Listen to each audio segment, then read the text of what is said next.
Whiskey, whiskey, whiskey, coming for Alpha. It's early morning in Cape Town, South Africa. Chief Inspector Andries Venter has an unusual start to the day. He's on his way to a potentially volatile situation.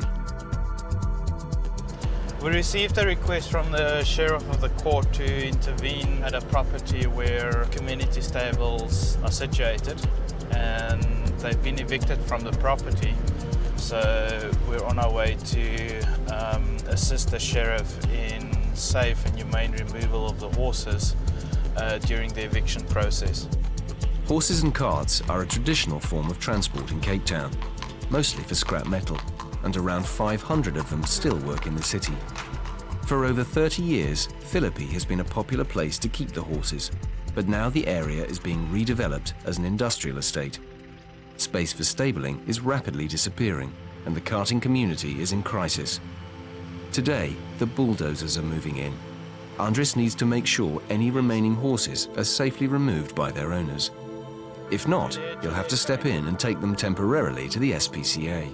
It's a controversial issue, but Andries has to do his job, and he doesn't think the owners are going to be very happy with the situation. The reaction that I expect is probably one of defense, and I will try and move the animals as soon as possible without any unnecessary accusations, arguments, or debates taking place. Andries had hoped that the owners would have removed the horses themselves by now, but upon arrival, the stalls are far from empty. Fortunately, he has a team already on location with transport in case they have to take any horses. I just want to find the Sheriff quickly. Straight away, there's a problem. The Sheriff is nowhere to be seen. There's a technical problem, and he's going to phone me in 10 minutes. Andries updates the horse owner's legal representative on the situation. And only if he's here can this order be executed. Yes, but the thing is, he doesn't have the right... I don't know. I don't know. They're disputing that the Sheriff has the authority to evict them. I've decided to just hang on until I get further information from the lawyers or from the Sheriff. And I've decided to just send everyone in to do a general check until we get further go-ahead. The team gets to grips inspecting the stables. First impressions are good. On the other side of the yard, though, Andries has his hands full with the owners, and their legal representative isn't pleased. I'm not getting into a debate whether the orders are legal or not. What they said was they're going to remove the horses. That is why I confronted you and whoever. But I'm not taking verbal abuse from anyone. No, I'm telling you now. We're here to help you guys, and I get verbal abuse because I'm trying to help you guys. I am not someone that can be messed with. Despite the hostility, the inspection is going well. All the horses are in good condition, but the eviction isn't going quite as smoothly. There's been a legal delay, and Andries is left with only one option. Guys, I've spoken to the lawyer now. The order is not enforceable. We're withdrawing. We will be back here to ensure that if there are horses left behind, that they are safely removed, either by yourselves or by us. For now, the bulldozers will have to wait, but this won't be the end of the matter.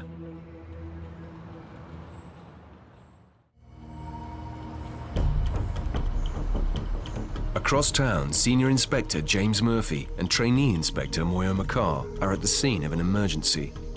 A Maltese Poodle has been attacked by a neighbouring pit bull, and she's in bad shape. Sadly, the poodle's owner is overseas, but the house sitter tells them the dog's name is Twinkles. On the back here, on the spine, there's some puncture wounds. Shame, man. A bit traumatic for a dog to be mauled like that. There's not a moment to lose. The dog is clearly in need of urgent veterinary care. They tried to put some ointment on, but it's not going to be adequate because these are puncture wounds, so they can get quite infected if you don't treat them. James and Moyo rush her to the hospital.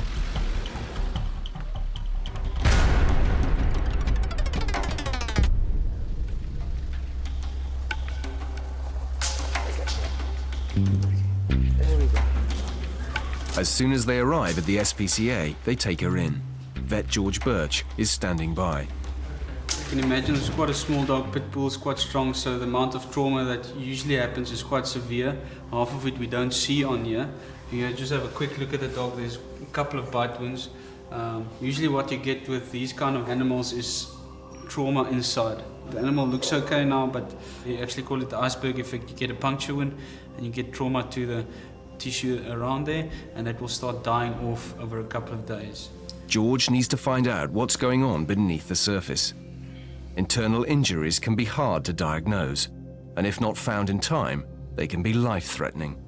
The lung sounds are a bit dull, which obviously is of concern that there might be some air in the chest. You can see the animal is quite sore in the left front and probably in the back as well. We'll just stabilize with some antibiotics, some pain medication and anti-inflammatories, and also just monitor the breathing. And these wounds obviously needs to be cleaned up. Okay. Now he can see the wounds, George needs to be sure that there's nothing more serious going on. They'll need to run more tests.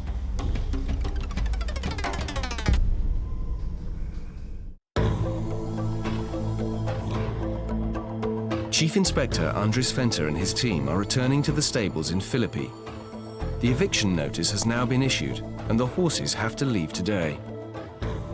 The horse and cart owners claim they have nowhere to go, and their livelihoods are at risk. Feelings are running high, and the inspectors are taking no chances. Okay, bulletproofs. Armed police officers are on hand in case of trouble. Well, the sheriff of the court's got a court order to vacate the premises, and the police are here to enforce a court order. We're just here to ensure that the animals are removed safely, either by the owners or by ourselves. Although the SPCA inspectors are only there to safeguard the welfare of the horses, Andries is anticipating resistance from the owners.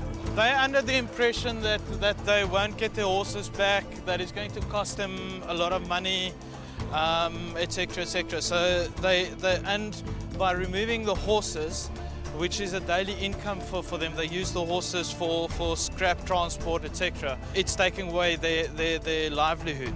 So they think we're here to close them down, to stop them from working, and that is not true.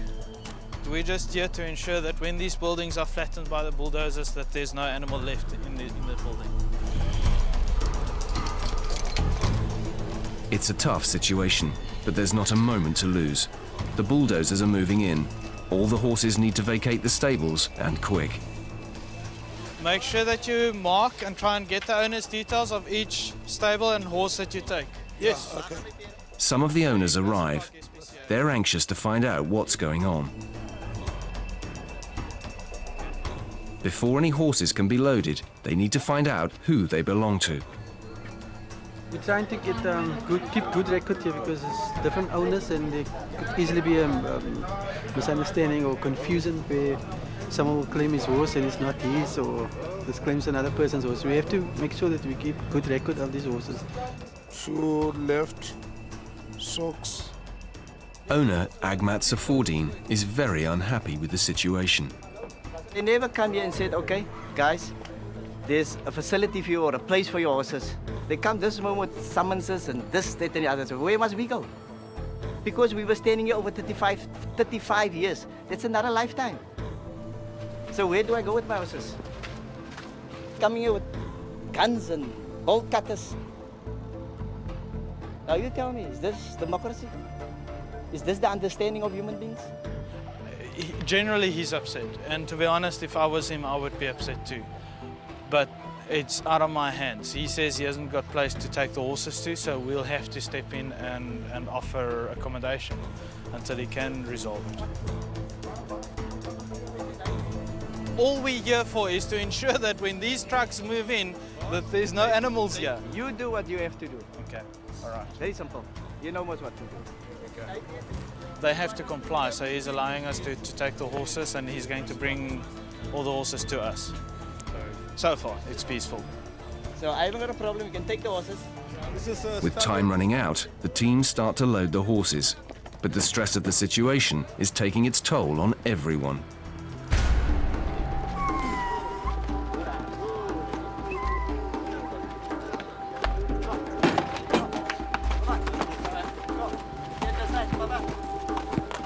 These horses have never really been trucked. They've been either ridden, pulled carts, trained in a field. If you saw the one coming out, it rolled. I mean, it's a sign that it hasn't been out for quite some time.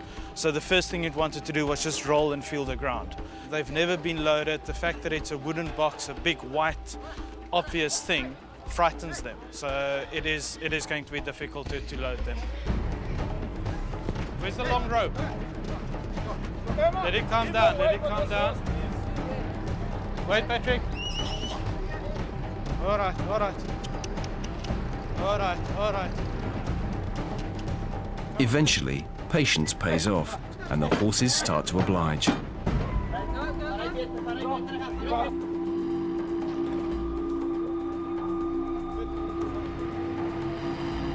We've taken 7 horses, and from here on I'll call a meeting with the lawyers and the horse owners to try and ascertain what the future of the horses holds, where they're going to stable them, etc. For now, the animals are safe and I'm happy. It's been a long day. For the time being, 7 horses will go back to the SPCA until their owners can make other arrangements.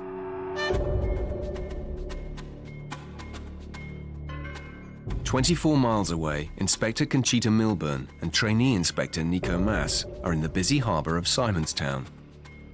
They've had an unusual call for help from the naval base.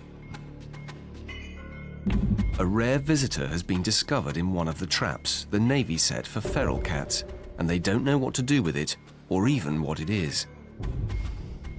Senior Clerk Sharon Peterson is hoping that Conchita will be able to shed some light on the subject and solve the mystery. It's a spotted genet. It's in the cage at the back. I have got it covered. From a quick look at the photos, Conchita thinks it may be a genet, a cat-like creature, but she's going to need to see it in the flesh to be sure. Oh, it's beautiful. It's beautiful, eh? From what I know, they're solitary animals, so they do travel distances to find food. From what I read up as well, they do sometimes raid cabins. Yeah. So obviously you're looking out for food. He's not stressed like a wildcat would be, you know, throwing themselves against the cage, but his eyes are big and they're not closing, so there are signs of stress. Genets can be found throughout Africa. They are primarily carnivores, so it's possible the cat food in the trap attracted it. My personal experience is the first one I've seen, so I think they're quite secretive animals, and they are nocturnal, so it reduces your chances of sighting them. Because it's a wild animal, it's important to get the genet back into its natural habitat as quickly as possible. The plan is our control office. Emma is going to phone ahead, see if Cape Point is a viable release location, and when we have that go-ahead, then we'll take the genet over there and release. Conchita is eager to minimize the stress on the animal. Well, we've just covered the trap in a blanket just to create a sense of safety and security. Sharon is the one who found him. Well, I set the trap the night before, thinking it was just a normal feral cat, and I waited for them to open, and it was sitting with its back to me, and I thought, what beautiful markings for a cat. When it turned around, it had this long nose, and I thought, what do I do with it? So I contacted the SPCA, and well, here you are, and at least now I know where it's going to go. It's going to be back with its own, and I'm just glad. I'm glad that somebody's going to put it back where it belongs. Cape Nature has already located just the right spot for the genet. We've been granted permission to release our genet between Simonstown and Cape Point, not to disturb the existing population of genets at Cape Point.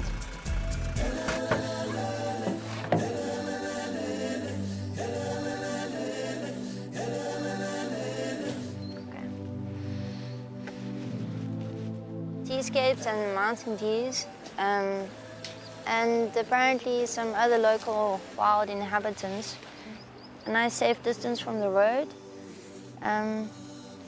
Yeah, so I think this is a good release location. This is it, what we've been waiting for. The genet looks eager to be free.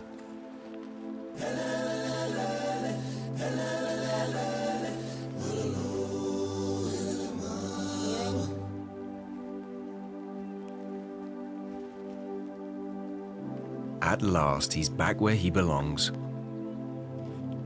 Yeah, it's a happy ending, a beautiful creature in a beautiful environment. So, yeah, it was a good day.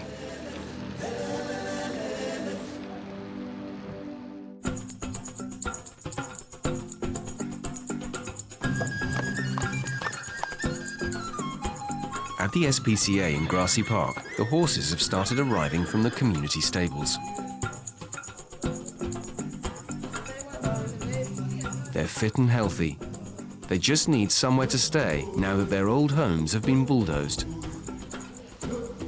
They'll be properly fed and watered and groomed and cared for while they're with us until we find a solution to the problem, which is where are these people supposed to keep their horses, which is becoming a problem across Cape Town. More and more of these evictions are taking place. More and more people are being evicted with their animals, and they just don't know what to do with them. We have to take the animal in, but we have to come to a point where we say, what now? Because we can't keep them here forever. Although it's only temporary, the horses seem to be making themselves at home. It's not a cruelty case. It is a case of helping the owners find a safe haven for their animals and working with the lawyers to find a solution.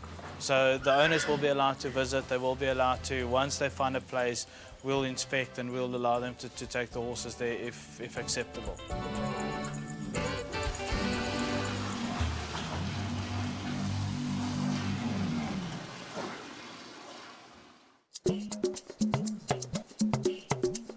There are 93 societies for the prevention of cruelty to animals in South Africa.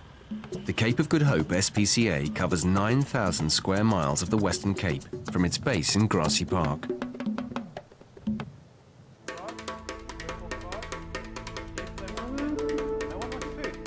Andries Venter and his inspectors have another hectic day ahead. They'll be visiting a low-income suburb of Cape Town where uncontrolled breeding of dogs is causing problems. Venter wants to offer help to the community and make it a better place for the animals to live in.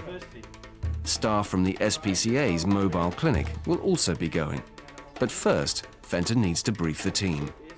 The aim of this operation is to ensure that we try and get every animal sterilized that can be sterilized, every animal treated that needs to be treated. It's a problem area in terms of animals roaming, people not taking responsibility. Do not argue with the people you're taking the animal in unless they can prove that they are responsible. So we're basically going to provide an ambulance service and a sterilization service to the community.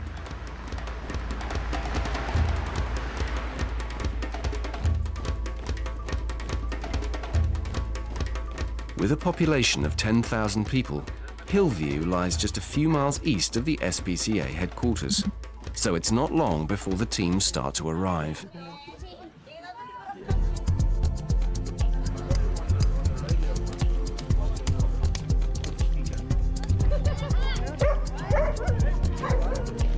Straight away, it's clear that there are a lot of dogs. Finding their owners, though, is going to be a challenge. Undeterred, the team gets to work. The community seem pleased to see them.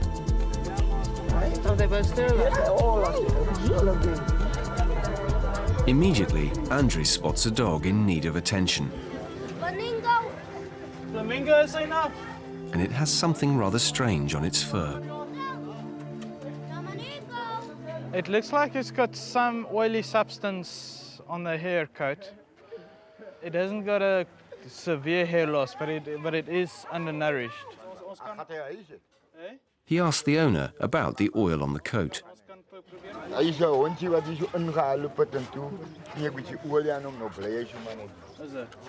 Wil jy hom hou of moet ek hom vat dat ons hom behandel? Ek dink u kan hom afvat dat u hom maar behandel. Okay, wil jy hom dan terug hê? Sal jy hom terug gee? Ons kan Gaat hy huis toe? En dan gaan ek terugkom laat jy net my kaart invul, hoor. Okay. The owner agrees to let Andries take the dog back to the SPCA, where it will be treated and sterilized.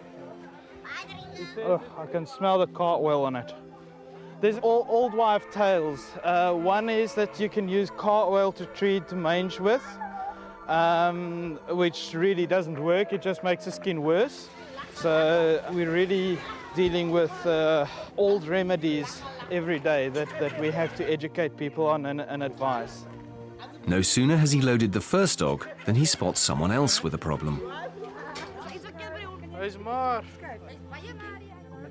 The owner tells Andries that the dog's name is Tiger. As jy wil hê ons moet hom vat en behandel, kan jy hom terugkry. Andersins moet jy hom nou vat daarso waar die mobile clinic is, laat hulle hom ontwurm. Andries suspects internal parasites could be responsible. If so, it's nothing that a quick trip to the SPCA hospital won't cure. Unsure of the dog's temperament, he can't be too careful. How's that kop daarso? Okay. We're only skimming the top of the milk here. This is not a solution. The solution would be to be in here more regularly, at least once a week. What we're doing today is more of an assessment of what's needed. With the first load of animals on board, next stop is the SPCA. Andries and his team will stay behind and continue with the inspection. And with dogs popping up round every corner, they've definitely got their work cut out.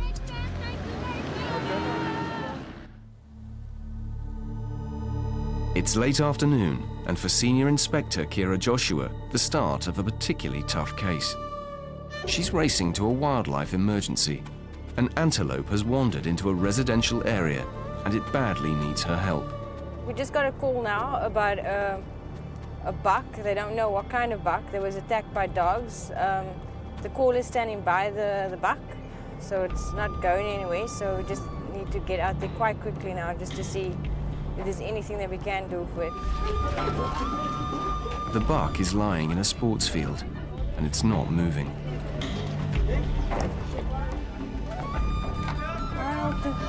What happened over here? The dogs did attack him, but I don't know if it... Local resident Elton Wilson was the one who made the call. He witnessed the attack. A pack of dogs pounced on the buck. Pull him down. It don't look nice. No, it doesn't look nice. There's not a moment to lose. With the buck going into shock and a noisy crowd forming, Kira needs to get it to the SPCA hospital, and quick. She blindfolds it and muffles its ears to try and minimize the stress.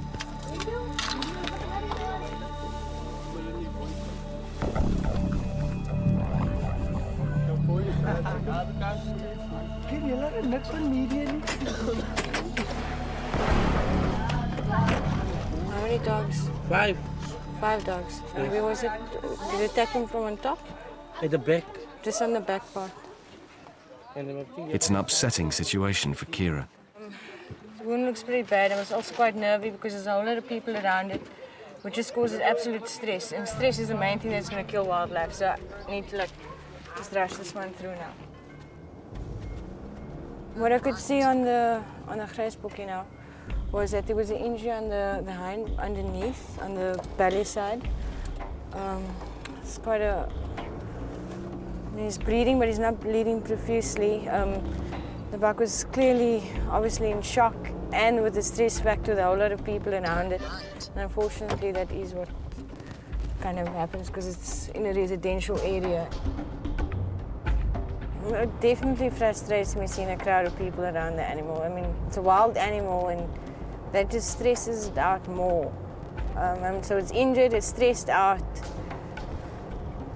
Can't be very good for the poor guy.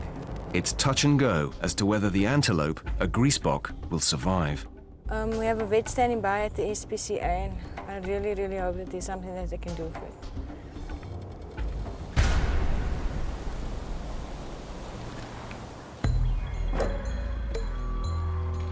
Back at the SPCA, vet George Birch is waiting for the greasebok's arrival.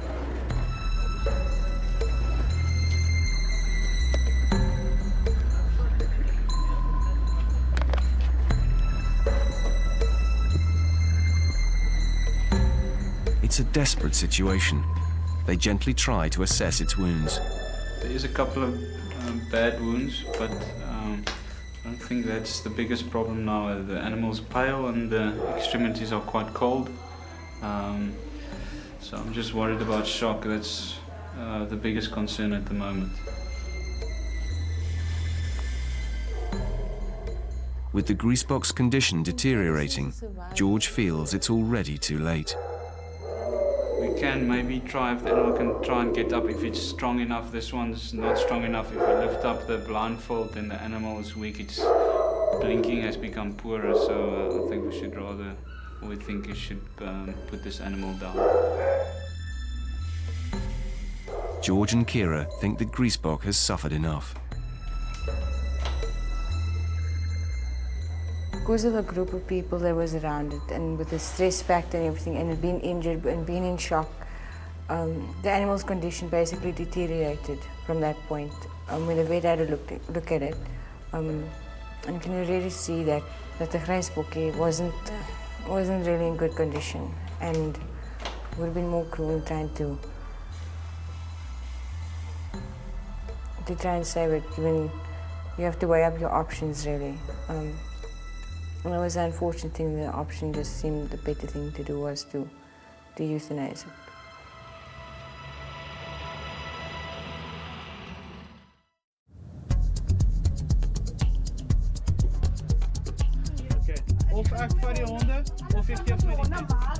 In Hillview, Andries and the team are still hard at work.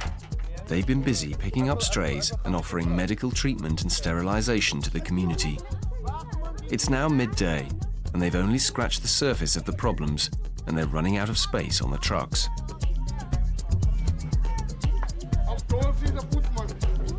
There's an overwhelming number of dogs. I think there's more dogs than people in this area.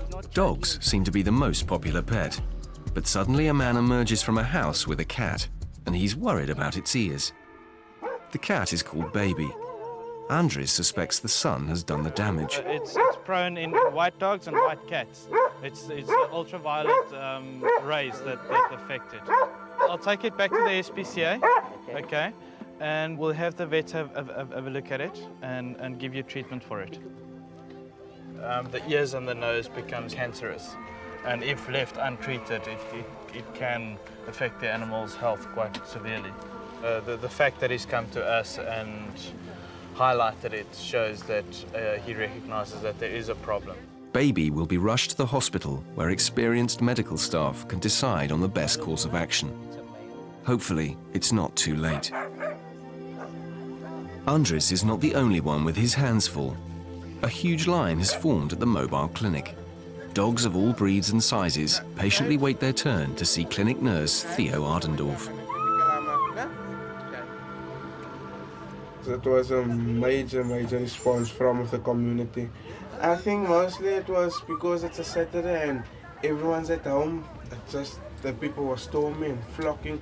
I mean, I didn't even get the chance to stand outside once. So, I mean, I didn't see anything outside. I was just basically busy checking and treating. While the team wrap up here, the SPCA is abuzz with activity. Animals have started arriving from Hillview.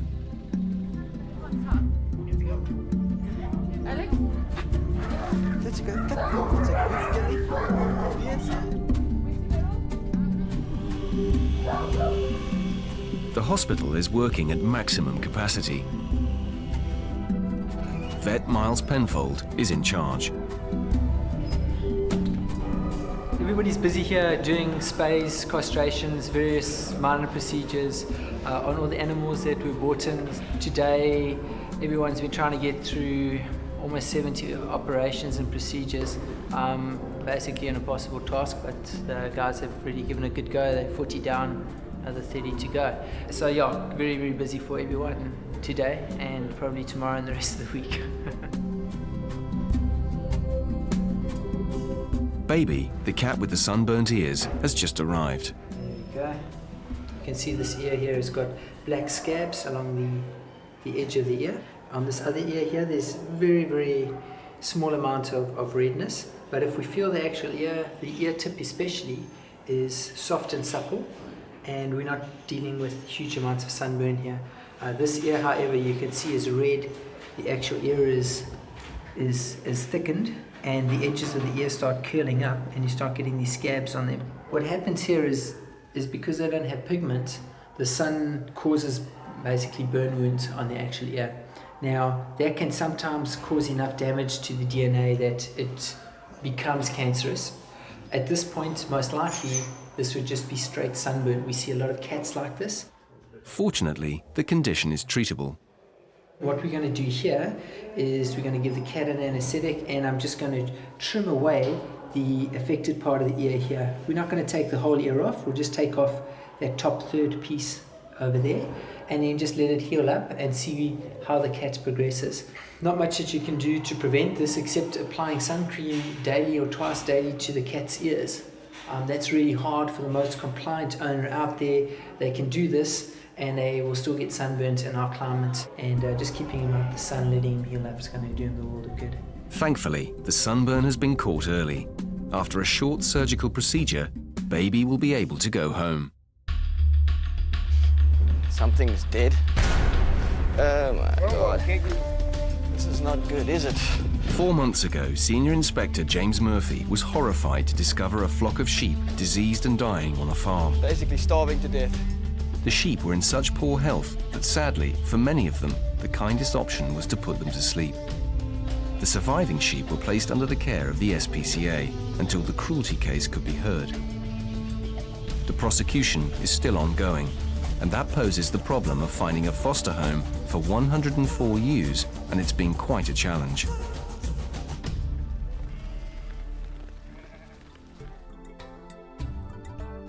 After a 2-month search, the SPCA have found the perfect location.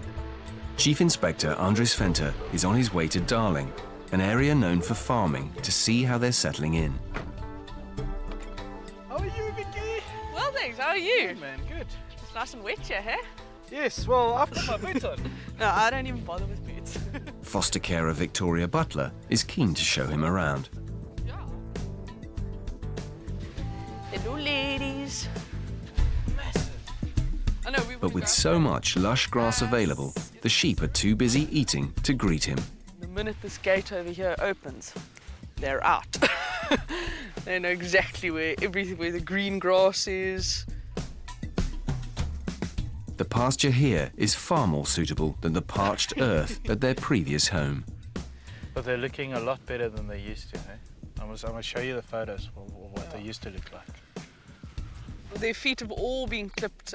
One of my guys is very, very good with sheep. So he did all their feet for us. We were going to shear them, but then we decided not to because it's too cold. Yeah. But I'm telling you, they look a lot better. Yo. We're now at a situation where all we're waiting for is a court date, and the owner should then stand trial on charges for cruelty and neglect. If the court assign ownership of the sheep to the SPCA, Victoria's farm will become their permanent home. And she's very happy to let them live out their lives doing the thing they seem to love best, grazing.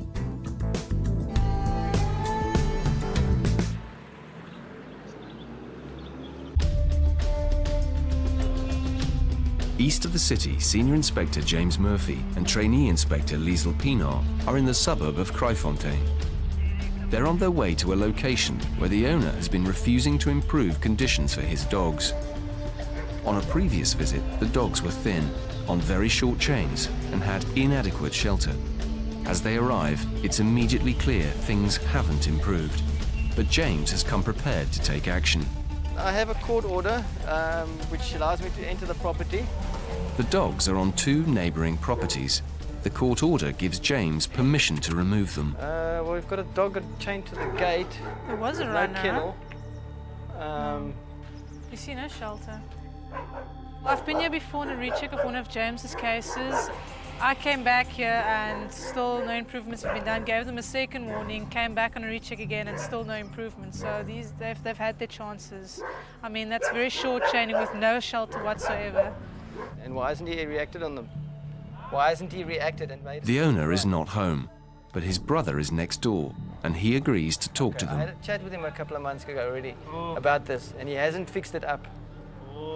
So what we're doing here is we're confiscating the dogs. We've got a court order. We're going to remove the dogs. Okay, And- no problem. Yeah, okay. Okay. Okay, that one looks a bit aggressive. You see they're a bit underweight as well. Yeah, let me take a camera photo. You see, you can't get to that shelter, Keys? if it even is shelter. What shelter? That's What? a garage door. Well, that's what I'm saying. Leaning against the wall.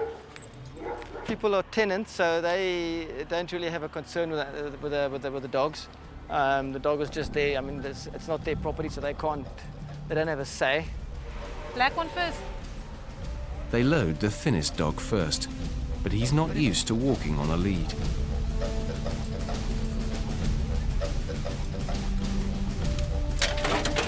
The shepherd mix is in better condition, but she's very nervous.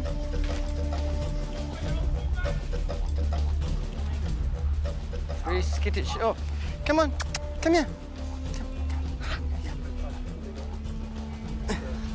Being free, yeah. It's a young dog. Shame his heart's beating.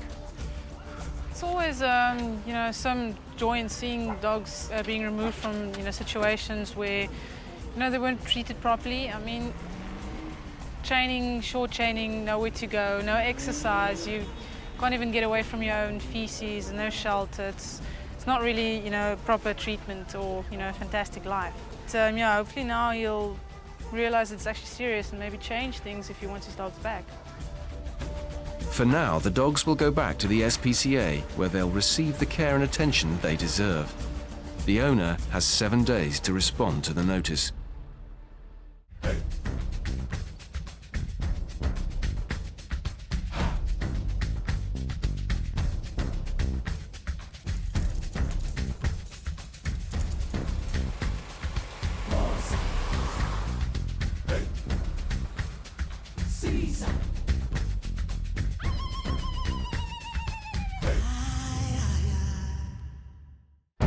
Wait, Patrick.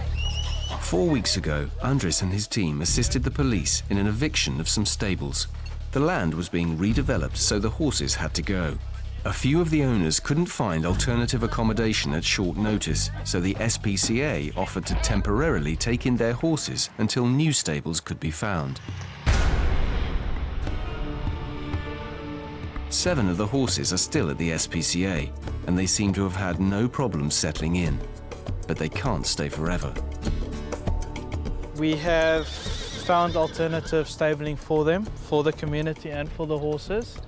We've asked for the individual owners' details now from the representatives of the community so that we can engage in setting up the arrangements for the transfer and the rental agreement between the new property owner and the individual horse owners. Despite being in good shape when they arrived, the horses have needed a lot of daily care and attention.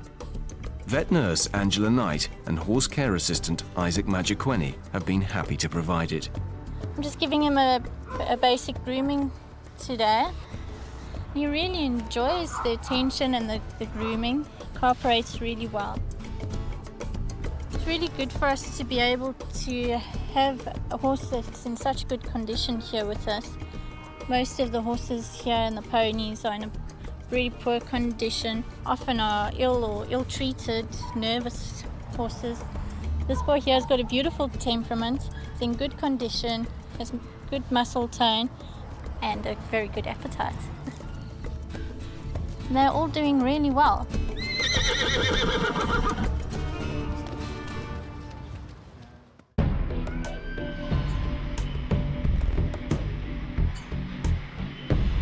It's been a week since the dogs, which were living in poor conditions, were confiscated. Their owner has not been in contact, so staff at the SPCA have been caring for them. One of the dogs is still very nervous and unsocialized. Today, vet Cookie Harris is assessing his progress. This is a German Shepherd cross, Labrador, all sorts. And just by looking at his gait, you can see he's a very nervous dog. A fairly nice hair coat, but this dog is obviously very, very thin. Dogs that don't get attention, when you approach them as human beings, the first thing they think of is that you want to attack them, so they want to be on the defensive and they curl up and they're scared. If he was an aggressive dog, already he would have tried to attack us. He's not attacking us, but he's uncomfortable around us. He would need working with, getting used to being around people. If he were to get a nice home and somebody to train him, and also he's not too old to train, so he should be, in our opinion, a good candidate to rehome. He'll need some more care and attention at the SPCA before he's ready to go to a new loving home. Meanwhile, animal behaviourist Candice de Villiers and her team are working with the Shepherd mix. She's grown in confidence, but Candice wants to make sure this hasn't any worrying side effects. She's definitely never been taught how to behave around humans. Our next test will be the food bowl. We're going to use the rubber hand, and then if she does bite, that's fine, and then we'll know if she's going to be a resource guarder. Ooh, hello. Even just with slight movement of Sir People's legs or of the hand, she actually also responded with quite a bit of aggression. In an instance like this, I wouldn't advise us putting her up for adoption. There's many reasons why she could be a resource guarder, but one of the two possibilities are that she either hasn't been fed enough or that she has had to fight for her food. We can't risk someone getting bitten. We can certainly not risk anybody if that's what we know about the dog. Sadly, her aggressive behaviour leaves the SPCA with no other option than to humanely euthanize her.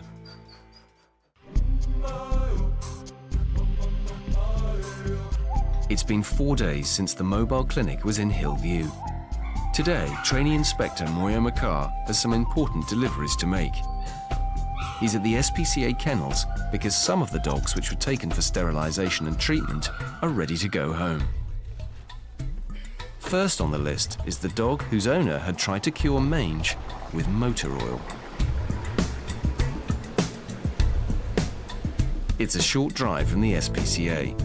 Owner Trevor Desane is eagerly awaiting his dog's return. So you can see your dog was diagnosed with sarcoptic mange, which is just a skin condition. Okay. And he's been under treatment. And now they're saying every week your dog has got to be taken to the mobile clinic to get treatment for the skin condition. Okay. Thank you. Okay. Thank you very much. All right. Fortunately, the mange was treatable, but follow-up care with the mobile clinic will be essential. Another owner who's anxious to see their dog is Ricardo Luck. Right. You can stand so that she can see you. His dog Tiger had worms, which were making him very thin. Just lift it up. No, just carry it through. Carry it through. Since being treated, Tiger has put on a little weight, but he'll need a few more home-cooked meals before he's 100% fit. This is medication for your puppy. As you can see, it's 1 tablet once a day for 10 days. So there are 10 tablets here. So it's 1 tablet once a day for 10 days. Thank you very much. Sir. Okay. You can just put it down and then I'll need your signature. The work won't stop here, though. The SPCA will continue to help the community, and the mobile clinic will be out and about ensuring the animals get all the help they need. So I'm very happy to have Tiger back, yes. I very appreciate it. Yeah, thank you very much. Yeah, if one of my dogs is sick or something's wrong with my dog, I would like the SPCA to take care of him. And I will appreciate it. Thanks.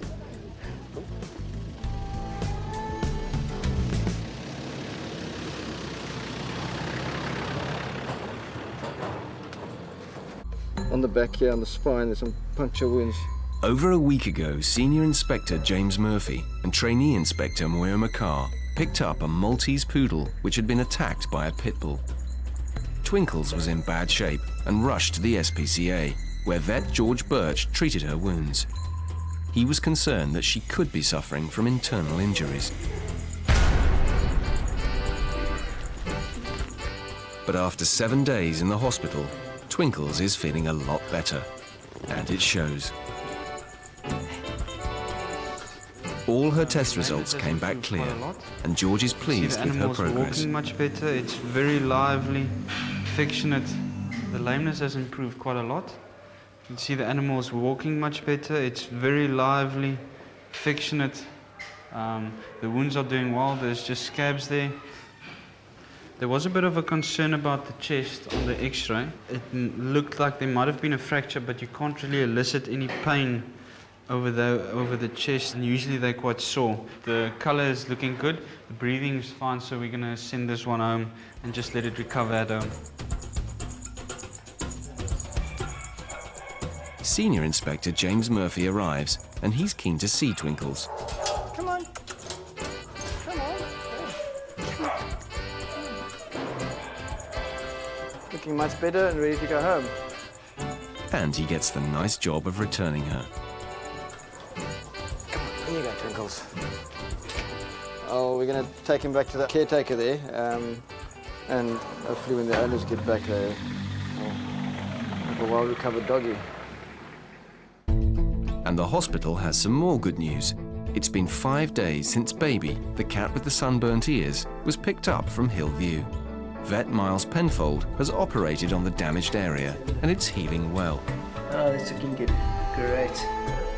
The swelling and the redness in the ear has actually come down quite a bit at the base, and that's probably just because he's been out of the sun now. And I've kept him in for 3 days to make sure we've got adequate pain control for him. There's no infection or anything coming through here, so I'm very happy to send him home.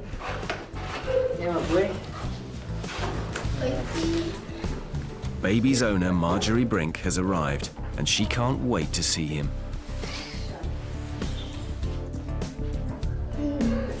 But before they can leave, Miles has some advice. Just get a bottle of sun cream, okay, and you just apply that in the mornings. When you see him in the morning, if you're feeding him, you just rub a little bit on the tips of the ears. If you can get quite a high SP factor, like 30, 40, it's great because you don't know how long the cat's going to be out. It's time to go. I'm so pleased, yo. I'm happy. Really happy. Thank you so much. As long as Baby keeps out of the sun and wears his sun cream, he'll be fine.